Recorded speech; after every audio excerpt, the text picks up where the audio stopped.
Jalan jedu wana fani sungon sufani wana gote samarisi sunda vera sutinka suwani angaran ko bitbata ini wana kabane sufani uchake ni sinabare rabtu kenan agesi sini gara teka salila tiyebenka Sakura bitweka Mareda tiyebenka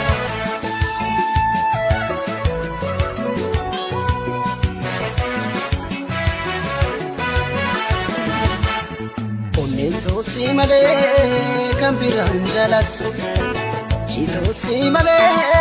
kambiran agartu Iko simale normana kefatu Ejete nama kesi konfudatu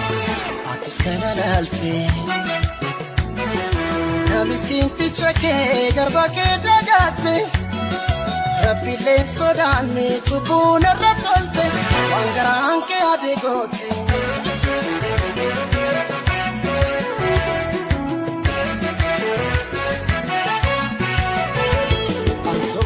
Jalan jedu berdoa sansiti madafan Nating kasing gocha kesan berdose nati odese namin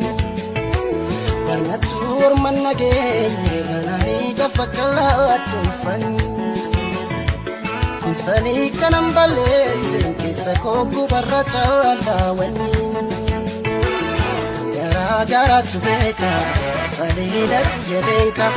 Olsundan dabubeka Bareda tiyebenka Durafis rabibeka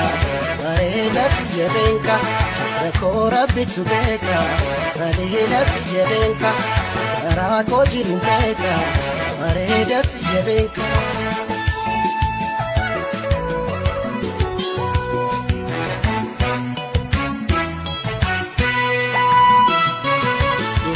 Iftu lite Gapike malbasa Pamanan cetus Ibibana chasa Garang konfayu Nadisi sindisa Anisi pamene yane Chala desi rakembane Rabitu toko lungone Wali tintane Wali tintane Wali tintane Ammarra wajinjirane Yero gari dabasine Rabbitu toko nungone Nuka wali tintane Nuwali tintane Nuka wali tintane Nuwali tintane Nuka wali tintane Anisi famene yane Chala desi nakambane Rabbitu toko nungone Nuka wali tintane Nuwali tintane Wali tintane Ammarra wajinjirane Yero gari dabasine Rabbitu toko nungone Wali tintane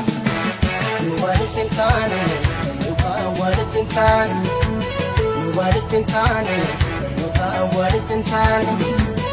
Wali tintane Wali tintane